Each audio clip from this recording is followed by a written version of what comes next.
अस्सलाम वालेकुम जी, मैं हूं मोहम्मद आसिम नज़ीर और आप देख रहे हैं मेरा यूट्यूब चैनल। दोस्तों यहाँ पे कमेंट में एक भाई ने मैसेज किया है कि हमें एक 100 HP की मोटर चलानी है, लेकिन जो हमारे पास ओवरलोड रिले होती हैं वो आप लोग जानते हैं कि वो उसकी जो रेटिंग होती है वो 70 एम्पेयर या इससे कम होती है। तो अब एक 100 HP की मोटर को हम लोग छोटी रिले के ऊपर किस तरह से ऑपरेट करा सकते हैं, तो मैं आपको आज की वीडियो में यही बताऊंगा कि आप अपनी जो 100 HP की मोटर है उसको सिर्फ 5 एम्पेयर की ओवरलोड के साथ चला सकते हैं। 100 HP की मोटर का जो लोड होता है वो होता है तकरीबन 130 एम्पेयर। तो यहाँ पे सोचने वाली बात यह है कि 130 एम्पेयर को हम 5 एम्पेयर वाली ओवरलोड के साथ किस तरह से कंट्रोल कर सकते हैं। उसके लिए हमको यहाँ पे इस्तेमाल करना है CT, मतलब जिसको सर्किट ट्रांसफार्मर भी कहते हैं। तो यहाँ पे देखें तो मेरे पास 200 एम्पेयर की CT मौजूद है। यहाँ पे आप देखें तो यहाँ पे लिखा हुआ है प्राइमरी करंट इसका 200 एम्पेयर है और जो सेकेंडरी करंट है वो है 5 एम्पेयर। तो यहाँ पे ये जो प्राइमरी सेकेंडरी है इसको समझना बहुत ज़रूरी है इस सर्किट के लिए। तो सबसे पहले मैं आपको इसके मतलब कुछ कैलकुलेशन बताता हूँ जिसके ज़रिए आपको ये सर्किट समझने में आसानी होगी, जिससे आप बआसानी समझ सकेंगे कि 130 एम्पेयर का लोड जो है वो 5 एम्पेयर की ओवरलोड के साथ किस तरह से कंट्रोल किया जाएगा। मेरे पास यहाँ पे कनेक्टर भी मौजूद हैं, ओवरलोड भी मौजूद है और CT भी मौजूद है। यहाँ पे मैं आपको मुकम्मल इसके कनेक्शन करके दिखाऊंगा कि किस तरह से कनेक्शन होते हैं। तो वीडियो को स्टार्ट करने से पहले अगर चैनल पे न्यू है तो चैनल को सब्सक्राइब करके बेल आइकन जरूर प्रेस कीजिए ताकि मेरी नई आने वाली वीडियो का नोटिफिकेशन आपको आपकी स्क्रीन पर मिल सके। तो चलिए वीडियो को स्टार्ट करते हैं। तो फर्ज करें हमारे पास जो मोटर है वो है 100 HP की मोटर है। अब हमें मालूम करना है कि ये कितना करंट लेती है, मतलब इसके जो एम्पेयर होंगे वो कितने होंगे। तो करंट का जो फार्मूला होता है आप लोग जानते होंगे कि I = P/V, मतलब पावर और वोल्ट को तकसीम करने से आप जो है इसकी करंट मालूम कर सकते हैं। अब ये जो फार्मूला है ये इस्तेमाल होता है DC के लिए। तो AC के लिए हमें सिंगल फेस और 3 फेस के लिए अलग-अलग फार्मूले इस्तेमाल करने पड़ते हैं। तो हमारे पास जो 3 फेस के लिए फार्मूला रहेगा वो होगा I = P/वोल्ट ज़रब 3√, ज़रब cos थीटा। तो ये cos थीटा जो है ये होता है पावर फैक्टर। पावर फैक्टर को किसी दिन फिर डिस्कस करेंगे। तो यहाँ पे हमारे पास I हमें मालूम करना है। तो I हमारे पास जो है उसके लिए जो फार्मूला इस्तेमाल हो रहा है वो हम ये फार्मूला इस्तेमाल करेंगे। तो यहाँ पे सबसे पहले हमें पावर डिफाइन करनी है। तो पावर हमारे पास क्या है HP में, तो हमें उसको वाट में कन्वर्ट करना है। तो वाट में कन्वर्ट करने के लिए हम लोग क्या करेंगे, यहाँ पर हमारे पास है 100 HP। तो 1 HP जो होता है वो होता है 746 वाट के बराबर। तो हम इसको ज़रब करेंगे 746 के साथ, 746 के बराबर होता है 1 HP। और नीचे यहाँ पे हमारे पास आ जाएगा वोल्ट जो होते हैं हमारे पास 3 फेस में होते हैं 415 वोल्ट, ज़रब हमारे पास ये जो 3 का अंडर रूट है इसकी जो वैल्यू होती है ये होती है 1.732। और cos थीटा जो हमारे पास रहता है वो होता है 0.85। तो यहाँ पे हम जब इसकी कैलकुलेशन करेंगे तो हमारे पास जो आंसर आएगा वो यहाँ ऊपर 100 को 746 से मल्टीप्लाई करने से हमारे पास जो आंसर आएगा वो आएगा 74600। और नीचे ये जो है हमारे पास इसकी जो पावर निकलेगी वो होगी 575। अब इन दोनों को तकसीम करने पर हमारे पास जो करंट आएगी वो हमारी होगी 129.7 एम्पेयर। तो ये हमारे पास मोटर के एम्पेयर निकल चुके हैं। तो इस तरह से आप लोग इसके एम्पेयर निकाल सकते हैं। आपके पास अगर 100 HP के अलावा कोई और मोटर है तो आप उसके भी यहाँ पे इस तरह से एम्पेयर निकाल सकते हैं। बाकी फार्मूला यही रहेगा। यहाँ पे आपको बताता चलूँ कि एक शॉर्ट जो इसकी फॉर्म होती है एम्पेयर मालूम करने की, यह फार्मूला सिर्फ 3 फेस में आप लोग इस्तेमाल करते हैं। यहाँ पर अगर आप देखें तो हमारे पास जो मोटर है वो है 100 HP। तो आपको इसको सिंपली डिवाइड करना है 1.3 के साथ। तो हमारे पास जो आंसर आएगा वो निकलेगा 130 एम्पेयर। तो यहाँ पे देखें तो इनमें कोई फ़र्क नहीं है, कुछ ख़ास नहीं है। यहाँ पे 0.7 है, तो अगर ये 0.10 होता तो ये पूरा 130 एम्पेयर होता है। तो इस तरह से भी आप इसकी करंट निकाल सकते हैं मोटर की। अब हमें ये मालूम हो गया कि हमारी जो 100 HP की मोटर है वो होती है 130 एम्पेयर की। तो अब हम यहाँ पे ये जो CT का जो है 200 एम्पेयर प्राइमरी और 5 एम्पेयर सेकेंडरी, अब इसको हम समझ लेते हैं कि ये क्या है, क्योंकि ये जो सर्किट है ये इसी की बिना पर काम करता है। जो हमारे पास CT है वो है 200 एम्पेयर की। तो उसके नीचे लिखा हुआ है 5 एम्पेयर। तो यहाँ पे ये आ जाएगा 5 एम्पेयर, ठीक है। 200/5 की CT है जो हमारे पास मौजूद है। अब हम इसको 5 के साथ डिवाइड करते हैं तो हमारे पास जो आंसर आता है वो आता है 40। ये 200/5 का मतलब होता है कि हमारे CT के अंदर से जब 200 एम्पेयर की करंट गुजरेगी तो हमें यहाँ पे आउटपुट की शक्ल में वो हमें 5 एम्पेयर शो करेगी। तो यहाँ पे मेरे पास एक वीडियो आप देख सकते हैं कि हमारे पास जो मीटर है उसके ऊपर 50 से 60 एम्पेयर लोड चल रहा है, लेकिन हम जैसे ही उसको सीटी के ऊपर यहाँ पे कलम मीटर लगाता हूँ तो आप देख सकते हैं तो यहाँ पे जो एम्पेयर हैं वो 1 पॉइंट और कुछ शो कर रहा है। तो इसका मतलब यही है कि ये जो 200 एम्पेयर की सीटी है इसमें से जब 200 एम्पेयर करंट गुजरेगी तो यहाँ पे हमें 5 एम्पेयर शो करेगी। और अगर हम इसको डिवाइड करते हैं 5 के साथ तो यहाँ पे आंसर आता है 40। मतलब अगर 40 एम्पेयर यहाँ से हम करंट गुजारते हैं तो यहाँ पे हमें 1 एम्पेयर शो करेगी। ठीक है गाइस, तो यहाँ पे लिखते हैं 40 एम्पेयर बराबर है 1 एम्पेयर। तो आप इसको कह सकते हैं कि 40/1। अब यहाँ पे जो समझने वाली बात है वो है हमारे पास जो करंट है वो है 130 एम्पेयर। तो ये हमारी जो है ये कितनी करंट बनेगी, यहाँ पे आप देख सकते हैं अपना 40 एम्पेयर 1 एम्पेयर का पैप आता है। यहाँ पे हम इसको 40 के साथ डिवाइड करेंगे। 40 के साथ डिवाइड करने पर हमारे पास जो आंसर आएगा 3.25। अगर हम यहाँ पे सीटी में से 130 एम्पेयर हमारी जो मोटर का लोड है वो गुजरता है तो हमारे पास ये जो सीटी है यहाँ पे शो करेगी 3.25 एम्पेयर। यानी कि हमारी जो करंट है 130 एम्पेयर वो बराबर है 3.25 एम्पेयर के। तो यहाँ पे अब आप समझ सकते हैं कि हमारे पास जो 100 HP की मोटर है उसको हम चलाने के लिए ये वाली जो 5 एम्पेयर की लोड है ओवरलोड है ये है काफ़ी, क्योंकि यहाँ पे हमारा जो करंट है वो बनती है 3.25 एम्पेयर। तो हम इसको ज़्यादा से ज़्यादा 3.5 या 4 एम्पेयर पे सेट करेंगे तो ये जो हमारी रिले है ये काम करेगी। जी गाइस, तो उम्मीद करता हूँ कि आप लोगों को ये कैलकुलेशन समझ आ चुके होंगे और आप चलते हैं हम कनेक्शन की तरफ, आपको पूरा सर्किट बना के दिखाता हूँ। जी दोस्तों, तो अब हम इसकी वायरिंग में आपको करके दिखा देता हूँ कि इसको मोटर के अंदर किस तरह से कनेक्ट करना है। तो सबसे पहले आपको क्या करना है, आपको कनेक्टर जो है अपनी मोटर की पावर के हिसाब से लगाना है। मेरे पास ये जो है 65 एम्पेयर का है तो मैं ये इस्तेमाल कर रहा हूँ। ये वाला जो कनेक्टर है ये आप लोगों ने 10, 15, 20 एम्पेयर का लेना है, इससे ज़्यादा की बड़े की ज़रूरत नहीं है। मेरे पास ये 32 एम्पेयर का है, मैं ये यूज़ कर रहा हूँ। आप यहाँ पे छोटा कनेक्टर यूज़ कर सकते हैं। यहाँ पे मेरे पास देख सकते हैं आप रिले है, इसके अंदर ये 2 पोल हैं और बाज़ दफ़ा आप लोगों ने देखा होगा कि ऐसी रिले भी आती हैं जिनके अंदर यहाँ पे 3 पोल होते हैं, जो तीनों वायर हमारी इसकी सर्किट की गुजर के अपने कनेक्टर के अंदर लगती हैं और हमारी जो रिले है काम करती है। तो यहाँ पे आप इन दोनों में से कोई भी इस्तेमाल कर सकते हैं। इसके अलावा अगर आपके पास थर्मल ओवरलोड रिले है तो आप उसका भी इस्तेमाल कर सकते हैं। तो अगर आप ये 3 पोल वाली रिले इस्तेमाल करें तो उसके लिए आपको 3 सीटियाँ लगानी पड़ेंगी तीनों फेज़ के अंदर। और अगर आप ये 2 फेज़ वाली अपना इस्तेमाल करते हैं ओवरलोड तो इसके लिए आपको ये सिर्फ 2 सीटियों की ज़रूरत है, ये तीसरी आप इसके अंदर नहीं लगाएंगे। आपको पता है कि एक वायर जो है वो डायरेक्ट हमारी पावर की है कनेक्टर के साथ कनेक्ट हो जाएगी। तो मेरे पास ये दोनों मौजूद हैं लेकिन ये ख़राब है तो मैं यहाँ पर ये 2 वाली इस्तेमाल कर रहा हूँ। आप चाहें तो 3 वाली इस्तेमाल कर सकते हैं। उसके कनेक्शन मैं आपको साथ साथ बता दूँगा कि किस तरह उन्हें, कनेक्शन सेम ही है, इसमें कोई फ़र्क नहीं है। देखिए, तो हमारे पास सबसे पहले जो हमारी पावर की वायर होती हैं ये वाली रेड येलो ब्लू, तो ये वाली जो वायर होती हैं ये हमने लगानी होती हैं मेन कनेक्टर के अंदर जहाँ से हमने मोटर को सप्लाई देनी होती है। तो इन तीनों को हमने ये जो सीटी है हमारे पास इनके अंदर से गुजार लेना है। देखिए, तो इन तीनों वायर को ये सीटी के अंदर से गुजारने के बाद ये जो हमारा मेन कनेक्टर है जिसके साथ हमने मोटर को चलाना है, इसके यहाँ पे हमने यहाँ पे लिखा हुआ है L1, L2, L3, यहाँ पे इनको कनेक्ट कर देना है। देखिए, तो ये हमारी जो मेन वायर हैं ये तीनों लग चुकी हैं। मेरे पास यहाँ पे येलो वायर नहीं थी, उसकी जगह पे मैंने ग्रीन वायर का इस्तेमाल किया। तो इनमें से कलर का कुछ नहीं होता, आप इनमें से कोई भी वायर इस्तेमाल सकते हैं। एक कलर की भी कर सकते हैं या आपके पास 3 कलर हैं तो 3 भी इस्तेमाल कर सकते हैं।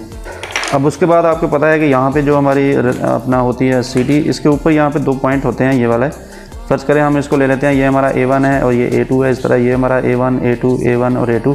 तो यहाँ पे मैंने दोनों को अलग अलग से वायर लगाई हुई हैं। यहाँ पे मैंने ब्रिक वायर लगाई हैं। आप यहाँ पे थोड़ी मोटी वायर इस्तेमाल करेंगे जिसके अंदर से 4-5 एम्पेयर करंट गुजर सके।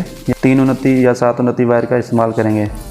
तीनों सीटी के अंदर 2-2 वायर लगा लिए हैं। ये 3 जो हैं ये हैं वाइट और 3 जो हैं ये है ब्लू।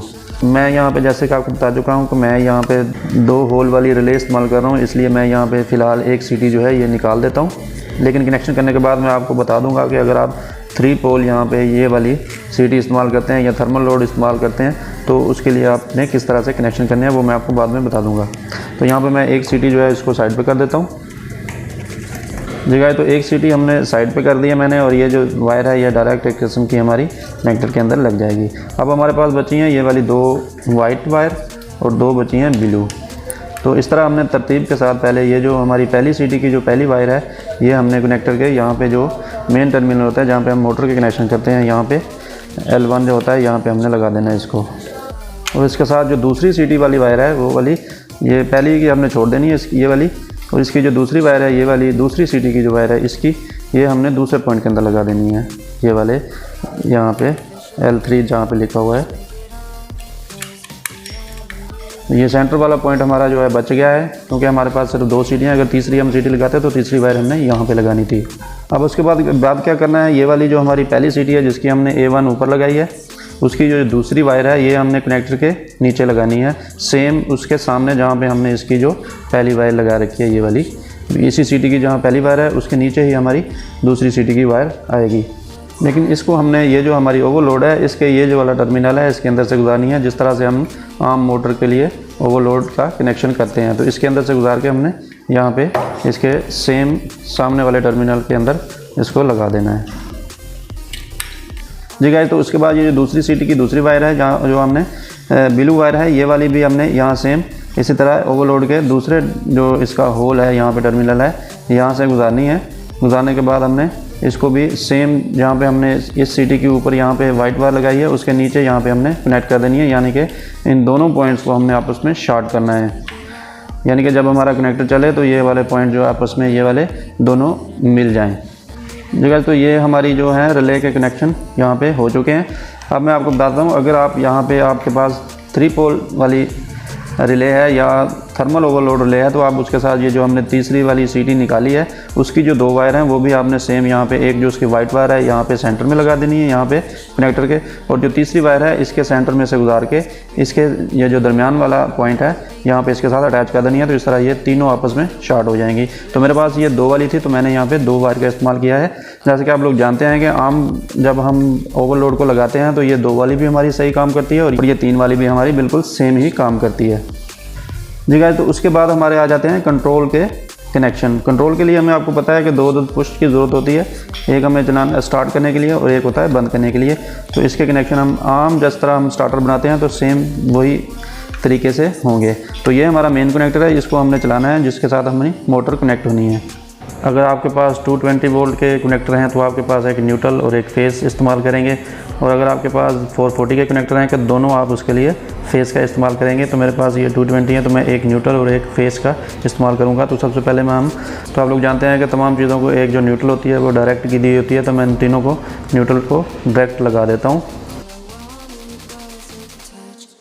जी। तो ये हमारी इस कनेक्टर की न्यूट्रल है और ये है इसकी, और ये हमारी है ओवरलोड की न्यूट्रल। तो यहाँ पे हम इन तीनों को कॉमन कर देते हैं।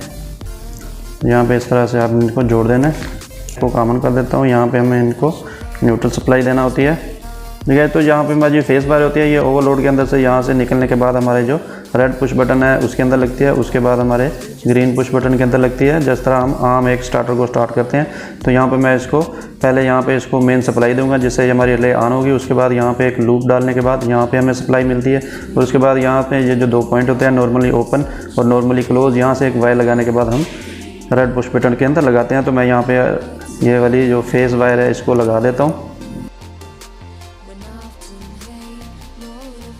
या। तो यहाँ पे हमारा जो फेस है ये रिले के ये 2 के अंदर यहाँ पे हमारी रिले भी ऑन हो जाएगी, और ये जो यहाँ पे हमने लूप डाला है यहाँ 95 वाला जो पॉइंट है यहाँ पे हमें करंट इसको जो कनेक्टर के लिए हमने निकालना है वो यहाँ से जो 98 वाला पॉइंट है जहाँ पे NC लिखा होता है, यहाँ पे लिखा नहीं हुआ, तो यहाँ से हमने एक वायर को लगा के ये जो हमारा रेड पुश बटन है इसके NC के अंदर लगानी है, ये वाला जो नॉर्मली क्लोज पॉइंट होता है जगह। तो यहाँ पे जो 98 वाला पॉइंट है यहाँ पे इसको वायर लगाने के बाद कनेक्टर के NC पॉइंट के अंदर लगा देते हैं यहाँ पे एक साइड पे, और उसके बाद यहाँ से NC का जो दूसरा पॉइंट है ये वाला, यहाँ से वायर लगाने के बाद हमने ग्रीन पुश बटन के NO के अंदर लगा देना है। तो यहाँ पे वायर लगाने के बाद ये हमने ये वाला जो ग्रीन पुश बटन है इसका ये जो वाला NO पॉइंट है ये वाला यहाँ पे लगा देनी है। लेकिन इसके साथ हमने एक और वायर लगानी है जो कि होल्डिंग करंट होती है, ये इन दोनों के बीच में लगती है यहाँ पे या यहाँ पे। तो यहाँ पे मैं इसके साथ एक और वायर का पीस लगा देता हूँ जी गाइस। तो ये वाली जो होल्डिंग करंट होती है ये हमेशा कनेक्टर के NO पॉइंट के अंदर लगती है, ये वाला जो नीचे होता है। बाद के यहाँ पे ऊपर भी पॉइंट्स होते हैं, तो आपने याद रखना है कि जिसके ऊपर NO लिखा होता है यहाँ पे आपने ये वाली जो होल्डिंग वाली वायर हमने लगाई है ये वाली वहाँ पे लगा देनी है। तो मैं इसके NO पॉइंट है तो मैं इसके नीचे यहाँ पे इसको कनेक्ट कर देता हूँ ये हमारी होल्डिंग लग चुकी है। इसके बाद हमें एक वायर का पीस और लेना होता है, जो कि हमारा जो ग्रीन पुश बटन है, इसके यहाँ पे जहाँ में हमने NO इस्तेमाल किए हुए एक पॉइंट यहाँ पे लगाई है, तो दूसरी साइड पे ये जो NO का दूसरा साइड है, यहाँ पे हमने एक वायर का पीस और लगाना है और इसको मैग्नेट के वाली कोयल के अंदर लगा देना है, जहाँ पे A1 और A2 लिखा होता है, जिससे हमारा जो कनेक्टर है वो ऑन होता है। ग्रीन पुश बटन से अंदर से वायर निकलेगी, ये हमारी लगेगी यहाँ पे कनेक्टर की कोयल के अंदर, यहाँ पे जहाँ पे हमने एक न्यूट्रल लगाई है और यहाँ पे हमारा फेस लगेगा। तो इसके साथ हमने एक और वायर का पीस लगाना है, जो हमारी यहाँ पे जहाँ पे हमने NO पॉइंट के अंदर एक होल्डिंग करंट लगाई थी, यहाँ पे इसको इसकी कोयल के अंदर लगाना होता है, जिसके साथ हमारा ये कनेक्टर है ये यहाँ पे रुका रहता है। तो मैं इसको यहाँ पे लगा देता हूँ, इसके साथ ये वाला पीस लगा देते हैं और इसको इसके NO पॉइंट के अंदर लगा देते हैं, जहाँ पे हमने इसकी होल्डिंग करंट लगाई थी दूसरी साइड पे। अब जैसे ही हमारा ये कनेक्टर ये नीचे जाएगा, तो ये वाली जो करंट है यहाँ पे होल्ड करेगी, इसको चला के रखेगी। जी गाइस, तो इस मेन जो कनेक्टर है इसके तो हमारे कनेक्शन हो चुके हैं। यहाँ पे सिर्फ हमने मोटर की वायर लगानी होती है आउटपुट की शक्ल में। यहाँ पे हमारे साथ ये वाला कनेक्टर भी ऑन होना चाहिए, मतलब ये दोनों कनेक्टर इसी एक पुश बटन के ज़रिए ऑन होने चाहिए। तो मैं यहाँ पे इसकी जो मेन सप्लाई है, यहाँ पे हमने एक न्यूट्रल लगाई है और ये जो फेस है वो भी डायरेक्ट इसी मैग्नेट कोयल के अंदर हम लगा देंगे, ताकि ये जैसे ये कनेक्टर ऑन हो उसके साथ ये भी ऑन हो जाए।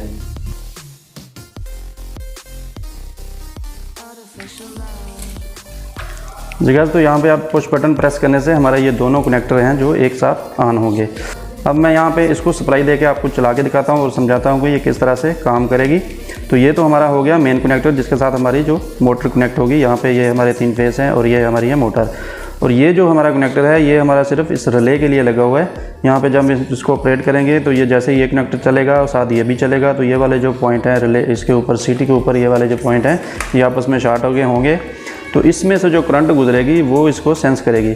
जैसा कि मैंने कैलकुलेशन के ज़रिए आपको बताया है कि ये जो जब हमारा इसमें से 130 एम्पेयर करंट गुजरेगा, तो उसका मतलब है कि इसके अंदर से हमारा जो 3.5 मतलब 3.5 एम्पेयर करंट गुजरेगा, जिसके लिए ये हमारी जो 5 एम्पेयर की लोड है ये काफ़ी है। तो ये इसको सेंस करके सेम उसी सर्किट की तरह जैसे हमारा आम सर्किट होता है तो इसको बंद करवाएगी। तो यहाँ पे मैंने इसको डायरेक्ट डेल्टा सर्किट बनाया, तो आप इसके साथ चाहें तो स्टार डेल्टा, रिवर्स फॉरवर्ड कोई भी सर्किट बना सकते हैं। तो ये सेम इसी तरह से इसके कनेक्शन किए जाएंगे। मतलब अगर आप स्टार डेल्टा बनाते हैं तो 3 जो हमारे स्टार डेल्टा के कनेक्टर होते हैं, उसके साथ आपको एक और चौथा कनेक्टर लेना पड़ेगा, जिसके साथ आपको सिर्फ ये रिले के इस तरह से कनेक्शन करने हैं और बाकी आपका स्टार डेल्टा सेम वैसे ही रहेगा जैसे आप आम स्टार डेल्टा बनाते हैं। सिर्फ उसके साथ ये जो हमारा कनेक्टर मेन कनेक्टर है उसके साथ आपको इस वाले कनेक्टर को ऑन करवाना है, बाकी रिले के कनेक्शन सेम रहेंगे। तो यहाँ पे मैं अब आपको सप्लाई देके इसको चला के दिखाता हूँ कि ये किस तरह से वर्क करेगा। ठीक है, तो यहाँ पे जो हमने कॉमन किया था वायर को, यहाँ पे एक वायर लगा देते हैं हम न्यूट्रल की,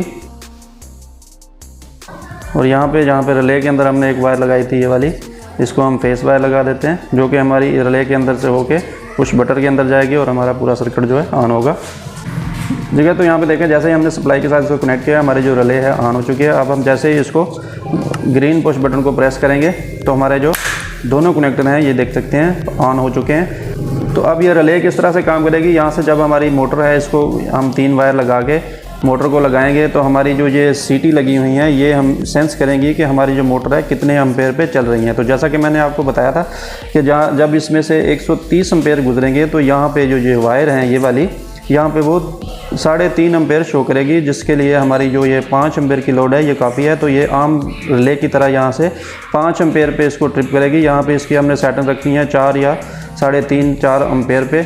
मेरे पास 100 एम्पेयर की मोटर है नहीं, वरना आपको मैं यहाँ पे चला के दिखाता। तो यहाँ पे हम जैसे टेस्ट वाला बटन प्रेस करते हैं तो यहाँ पे देखें हमारी जो रिले है जैसे ही ट्रिप हुई है, ये रेड वाली जो लाइट है ये ऑन हो चुकी है और हमारे दोनों कनेक्टर जो है ये ऑफ हो चुके हैं।